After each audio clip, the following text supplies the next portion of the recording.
उन्हाळ्याच्या दिवसात राजाराम अंगणात खाटेवर झोपले होते. आकाशाकडे पाहत बसले होते. त्यांना त्यांच्या स्वर्गवासी बायकोची आठवण येत होती. डोळ्यांतून अश्रू येत होते. रात्री 2 वाजले होते, पण तरी झोप येत नव्हती. झोप का येणार? सकाळपासून काहीही खाल्लेले नव्हते. अगदी उपाशीच होते. पण राजारामला खूप भूक लागली होती. ते उठले, किचनमध्ये गेले आणि जेवण शोधू लागले. पण काही सापडलं नाही. मग दूध पिण्यासाठी फ्रीज उघडले, पण दुधाचं भांडंही रिकामं होतं. त्यांना खाण्यासाठी काहीच नव्हतं. मिळालेही नाही म्हणून रागवलेही नाही. ते 1 ग्लास पाणी प्यायले आणि परत आपल्या खाटेवर जाऊन झोपले. आधीच एवढा उन्हाळा होता आणि त्यात राजारामराव उपाशीच होते. ते रात्रभर उलटसुलट करत होते आणि सकाळ होण्याची वाट पाहत होते.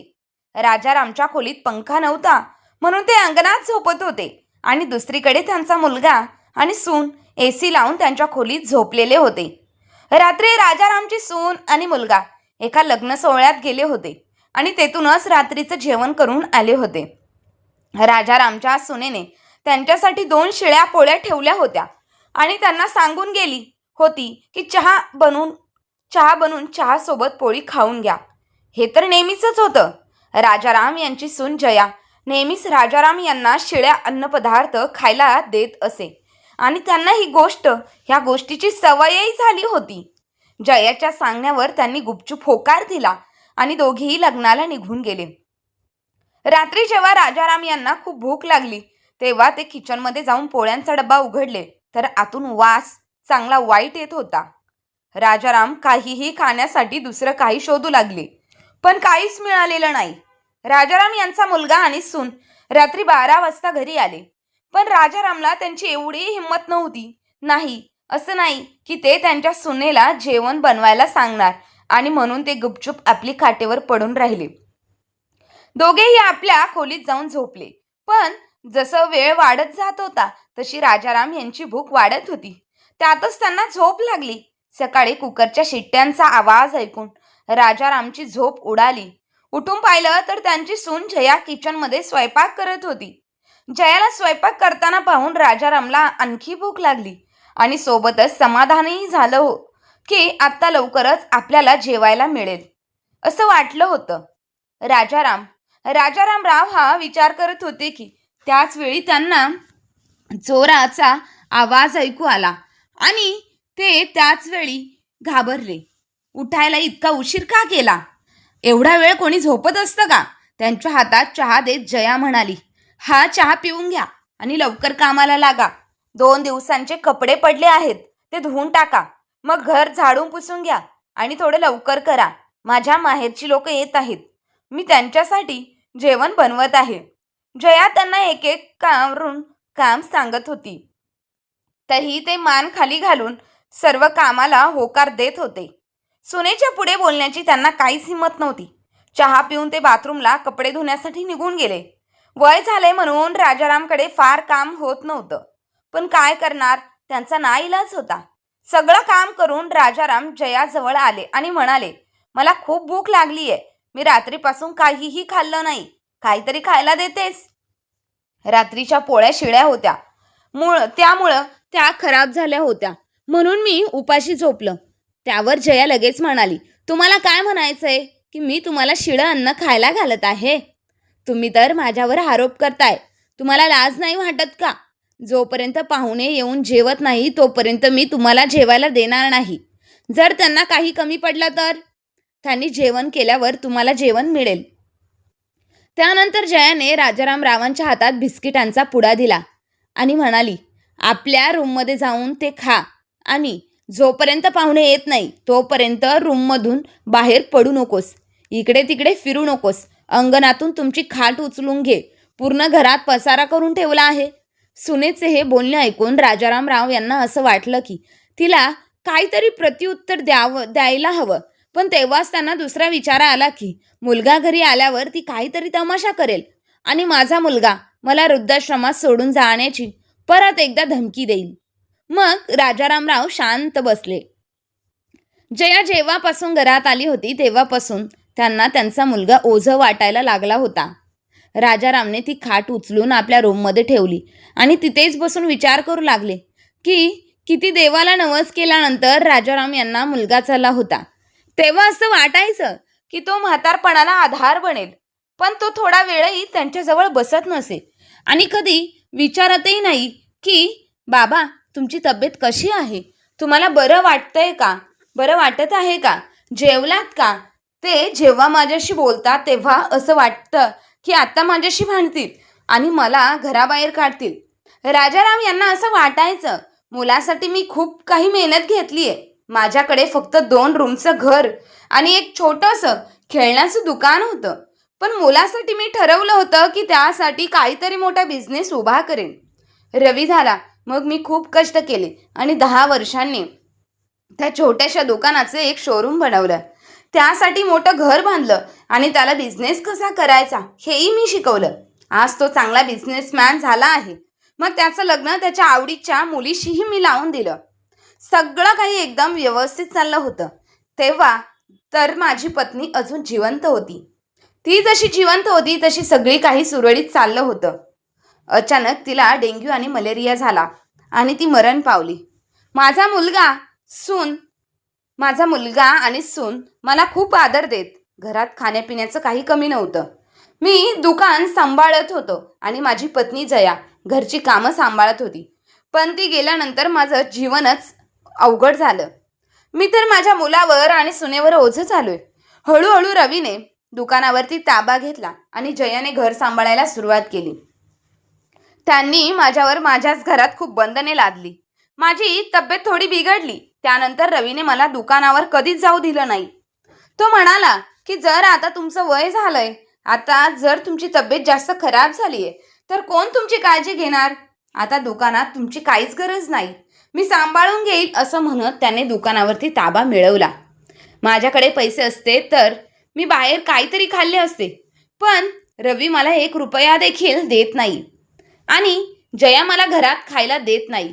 असं विचार करत करत राजारामराव रडू लागले. राजारामराव यांची पत्नी मरण पावून 15 वर्ष झाली आणि आता जया व रवीचं वागणंही दिवसेंदिवस खूप कठीण होत चाललं होतं. आता तर राजारामला 2 वेळचं जेवणही फार आवडीनं मिळालं. मुलांनी तर त्यांना म्हातारा म्हणूनच वागवलं. दुकानावर येण्यास नकार दिला, पण सून मात्र घरातली सगळी कामं त्यांच्याकडून करून घेत असे. भांडी धुणं, घराची साफसफाई करणं ही सगळी कामं जया त्यांच्याकडूनच करून घेत असे.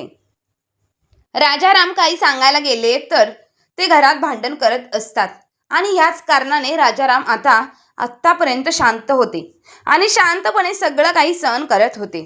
राजारामची सून आणि मुलाच्या त्यांच्यावर थोडी दया वाटत नव्हती. दिवसेंदिवस ते त्यांच्याशी खूप क्रूरतेने वागत होते. राजारामला एक नातू होता जो आता इंजिनिअरिंगचं शिक्षण घेण्यासाठी परदेशात गेला होता. जेव्हा त्यांचा नातू लहान असताना राजाराम नातूसोबत खेळायचे. राजाराम त्याला घेऊन कधी बाजारात जायचे, कधी पार्कमध्ये. त्यांना एकमेकांवर खूप प्रेम होतं. जोपर्यंत ते आजोबांकडून रात्री गोष्ट ऐकत नसे तोपर्यंत झोप येत नसे. शाळेतून आल्यावरही सार्थक आजोबांना शाळेतील प्रत्येक सगळी घडलेली गोष्ट सांगायचा. सार्थक मोठं होऊन इंजिनिअरिंग व्हायचं ठरवलं होतं. त्यासाठी त्याच्या आईवडिलांनी मोठा झाल्यावर त्याला इंजिनिअरिंगसाठी ऑस्ट्रेलियाला पाठवलं. तेव्हापासून राजारामराव खूप एकटे झाले होते, कारण नातूसोबत बोलून ते सगळं आपलं दुःख विसरायचे. तोही आपल्या आजोबांच्या औषधांच्या, गोळ्यांच्या आणि खाण्यापिण्याच्या वेळेची काळजी करत करत तिथे बसून राजारामला आपला भूतकाळ लगेच आठवायचा आणि तो विचार करत असायचा. विचार करत असताना घराची घंटा वाजली. राजारामला लगेच कळलं की पाहुणे आले आहेत, पण त्यांना एवढाही मुभा नव्हती की ते रूमच्या बाहेर जाऊन त्यांना पाहू शकतील. बाहेरून जोरात हसण्याचा आणि बोलण्याचा आवाज येत होता आणि नाश्ता पाणीही चालू होतं. रात्रीपासून उपाशी असलेला राजाराम वाट पाहत होता की पाहुणे कधी जेवतील आणि नंतर त्यांना उरलेलं जेवण मिळेल. पाहुण्यांना येऊन आता 3 तास झाले होते. सगळे डायनिंग टेबलवर बसून जेवण करत होते. राजाराम पाणी पिऊन पिऊन आपली भूक कमी करत होते, पण आता पाणीही संपले होते. तेव्हा राजाराम उठून किचनमध्ये पाणी घेण्यासाठी गेले.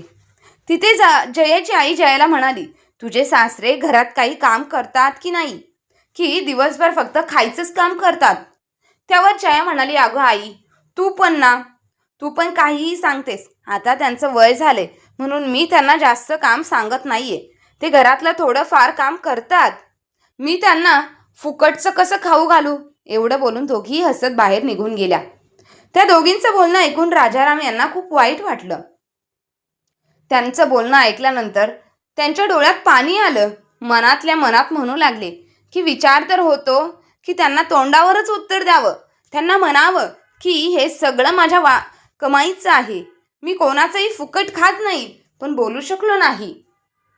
पण बोलण्याचा विचार करत होतो की राजारामच्या हातातून पाण्याचा ग्लास सटकला आणि संपूर्ण किचन पाण्याने भरून गेलं. आवाज ऐकून जया धावत किचनमध्ये आली आणि राजारामला म्हणाली, तुला कळत नाही का? मी किती वेळा सांगितलंय की किचनमध्ये येऊ नकोस. सगळं किचन खराब करून ठेवलंस. चला आता लवकर सगळी किचनची साफसफाई करा. आणि जयाचं बोलणंही झालं नव्हतं की राजारामचा मुलगाही तिथे आला आणि तोही राजाराम यांना ओरडू लागला, तुम्हाला एका जागी शांत बसता येत नाही का? पूर्ण घरात फिरायची काय गरज आहे? एवढं बोलून ते दोघेही तावात निघून गेले. राजारामला उपाशी राहण्यापेक्षा आपल्या मुलांच्या तोंडून ऐकलेल्या शब्दांचं त्यांचं दुखणं जास्तच होतं. तसंच थरथरत्या हाताने राजारामने संपूर्ण किचन स्वच्छ केलं आणि डोळ्यात पाणी घेऊन खाली मान घालून आपल्या खोलीत निघून गेले. जेवण करून सर्व पाहुणे निघून गेले आणि राजाराम जेवणाची वाट पाहत बसला. त्यानंतर त्यांनी जयाला आवाज दिला आणि जेवण मागवू लागले. तेव्हा ती आपल्या खोलीत जाऊन आराम करत होती. तेथून जया आणि रवी दोघंही राजारामला ओरडले, पाहुण्यांसमोर तुम्ही आमची इज्जत खाल्ली आहे म्हणून आज काहीही तुम्हाला खायला मिळणार नाही. तुम्हाला या घरात राहायचं असेल तर शांततेने राहा, नाहीतर इथून निघून जा. आम्हाला तुमची काहीच गरज नाही. आपल्या मुलांकडून असं वाईट बोलणं ऐकून राजाराम यांना खूपच वाईट वाटलं. ते निराशेत झाले होते. त्याला काहीच कळत नव्हतं की काय करावं, कुठे जावं. पण आता हा त्रास किती दिवस सहन करायचा? सहन होऊ शकत नव्हता. म्हणूनच राजारामराव विचार करू लागले आणि अचानक त्याला काहीतरी सुचलं. राजाराम उठले, आपल्या खोलीत गेले आणि तिथल्या जुन्या पेट्या उघडल्या. त्यातल्या एका पिशवीत काही पैसे होते. ते पैसे आपल्या खिशात टाकून राजारामराव घराबाहेर निघाले. जया आणि रवीने त्यांना जाताना पाहिलं होतं, पण तरीही त्यांनी काहीही विचारलं नाही. राजाराम यांच्याकडे 550 रुपये होते. चालता चालता त्याने विचार करू लागला, ह्या 550 रुपयांनी मी काय करू शकतो? राजाराम यांना खूप भूक लागली होती.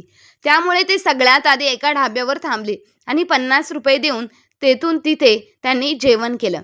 राजाराम सुरुवातीपासूनच एक यशस्वी बिझनेसमॅन होता. वय जरी जास्त झालं असलं तरी त्यांची बुद्धी अजूनही तगडीच होती. उन्हाळा खूप होता. 550 रुपये हातात घेऊन राजारामराव विचार करत होते की काय करावं जेणेकरून उपाशी राहावं लागू नये. अचानक त्यांना एक कल्पना सुचली. त्यांनी उरलेले पैसे घेऊन चिप्सचे पॅकेट विकत घेतले आणि एअरपोर्टवर जाऊन ते पॅकेट विकायला सुरुवात केली. बराच वेळ कोणालाच चिप्स घ्यायचं नव्हतं आणि उन्हात उभं राहून राजाराम यांना खूप घामाघूम झालं होतं. पण हळूहळू संध्याकाळपर्यंत त्यांनी सगळे पॅकेट्स विकले आणि त्यांना 150 रुपयांचा नफा झाला. आता रात्र झाली होती आणि राजारामला घरी परतायचं होतं. त्यांनी विचार केला, आता माझी सून मला जेवण दिलं नाही म्हणून राजारामराव ढाब्यावर जाऊन पुन्हा एकदा जेवण करून आले आणि आता तो रोज असंच करायला लागले. जरी राजारामराव म्हातारे झाले असले होते तरी त्याला काम करण्याची इच्छा अजूनही तेवढीच प्रबळ होती. सकाळी त्याने घरातील सगळं काम केलं आणि नंतर एअरपोर्टवर जाऊन चिप्सचे पॅकेट विकायचा. जया आणि रवीला राजारामराव थोडासा त्रासदायक वाटू लागले होते म्हणून ते त्यांना विचारतही नव्हते की एवढा वेळ कुठे घालवताय.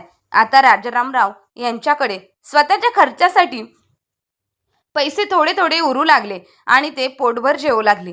आता राजारामला कोणाकडेही भीक मागण्याची गरज नाही होत. असं करत करत आता 8 महिने झाले होते आणि 8 महिन्यानंतर राजारामराव यांचा नातू सार्थकही परत येणार होता. तो आता मम्मी पप्पा आणि आजोबांना सरप्राईज देण्यासाठी भारतात येत होता. विमानात बसून सार्थक विचार करू लागला, मला पाहून मम्मी पप्पा खूप खुश होतील आणि आजोबा तर माझ्या गळ्यात पडतील, कारण कारण आपण दोघे तर खूप चांगले मित्र आहोत आणि एवढ्या वेळानंतर एवढ्या दिवसानंतर भेटणार आहोत. सार्थक आपल्या मित्राला म्हणजेच आजोबांना सांगत होता.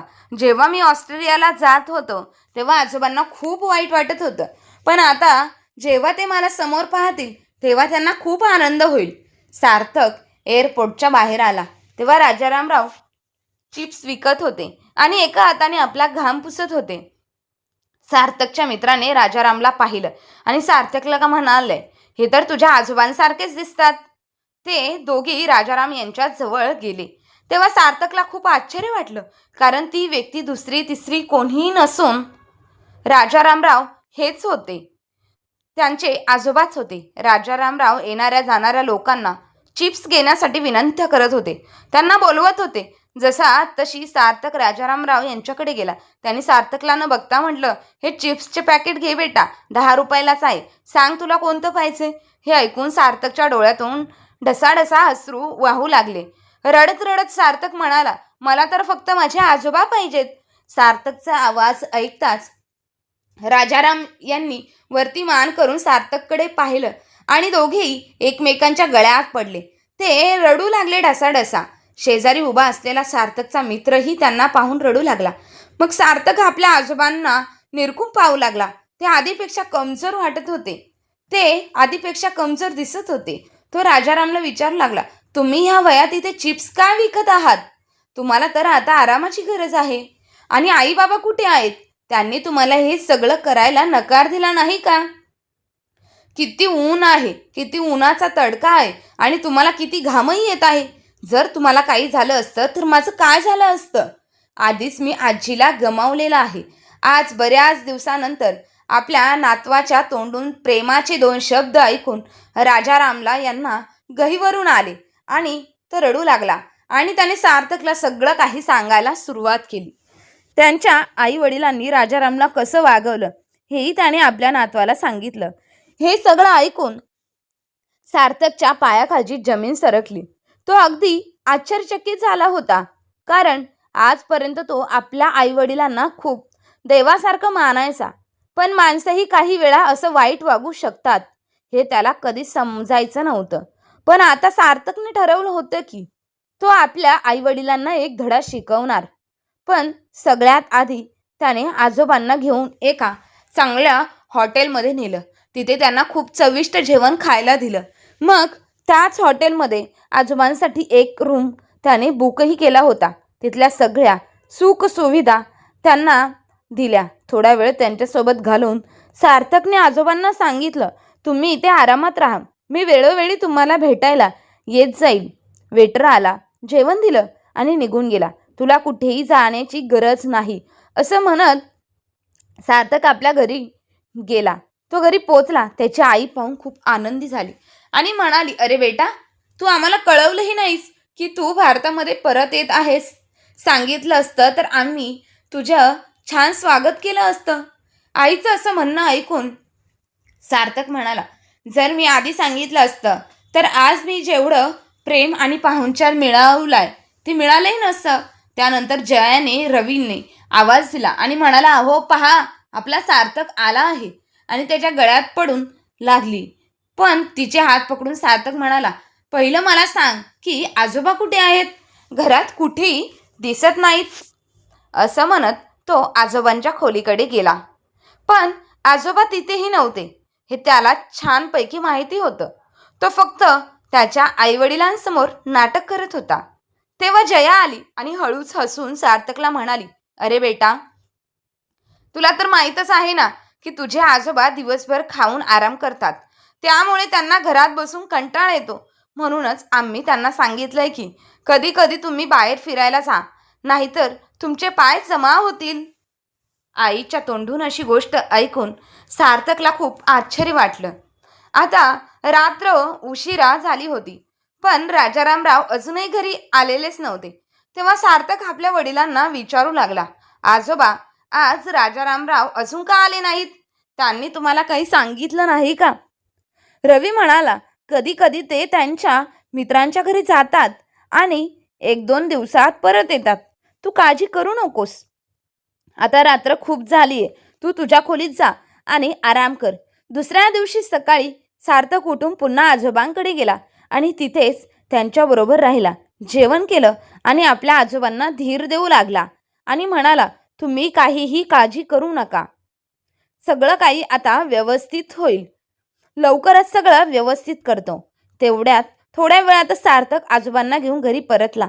दोघेही सोबत आलेले पाहून जया आणि रवी दोघेही आश्चर्यचकित झाले. तेव्हा जया घाबरून सार्थकला विचारू लागली, तुला आजोबा कुठे भेटले?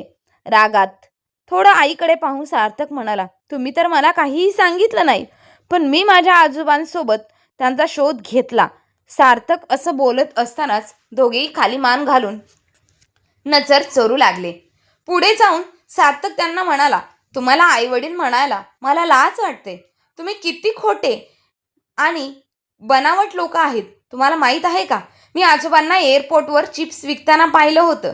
जर मला ही गोष्ट माहीत नसती तर तुम्ही मला सांगितलंही नसतं आणि माझ्यापासून खूप काही लपवलंही असतं. असं म्हणतात की स्त्रिया नाजूक असतात, पण तू स्त्री असूनही आपल्या वडीलधाऱ्यांसोबत वडिलांसारख्या बापासोबत असं वागू शकतेस. आणि पप्पा, तुम्ही स्वतःच्याच वडिलांना एवढा त्रास का दिला? मुलगा असूनही तुम्ही आपल्या वडिलांचा त्रास समजू शकले नाहीस. उद्या जर मी तुम्हाला असं वागलेलो तर तुम्हाला कसं वाटेल? तुला कदाचित विसरलं असेल की हे घर आणि हा व्यवसाय सगळा माझ्या आजोबांचा आहे. त्यांनी आपली मेहनत घालवून हे सगळं उभं केलेलं साम्राज्य आहे आणि तू त्यांना शिळं अन्न खायला घालतेस. त्यांच्या खोलीत साधा पंखा पण लावलेला नाहीस. असं वागणूक तर कोणी आपल्या नोकरालाही देणार नाही. या सगळ्यासाठी तर तुला शिक्षा मिळणं गरजेचं आहे. आणि तेव्हा तिथे पोलीस इन्स्पेक्टर आले. तेव्हा सार्थक म्हणाला की आम्ही दोघेही इथे येण्याआधीच पोलीस स्टेशनमध्ये तुझ्या विरोधात तक्रार केली होती. पोलिसांना पाहून जया आणि रवी दोघेही राजाराम यांच्यासमोर हात जोडून माफी मागू लागले. बाबा, आम्हाला माफ करा. आमच्याकडून फार मोठी चूक झाली आहे. आता असं होणार नाही. असं म्हणताच रवीच्या गालावर एक चापट जोरदार बसली आणि तो खाली पडला. तेव्हा राजारामराव म्हणू लागले, अशा मुलांपेक्षा तर मुलं नसलेली बरी. एवढं बोलून राजारामराव यांनी पोलिसांना म्हणाले की यांना घेऊन जा. तर मित्र आणि मैत्रिणींनो, तुम्हाला ही आजची आपली कथा कशी वाटली? कमेंट करून तुमचे मत नक्की कळवा आणि आवडली असेल तर आपल्या चॅनलला अशाच नवनवीन कथा ऐकण्यासाठी सबस्क्राईब नक्की करा. धन्यवाद.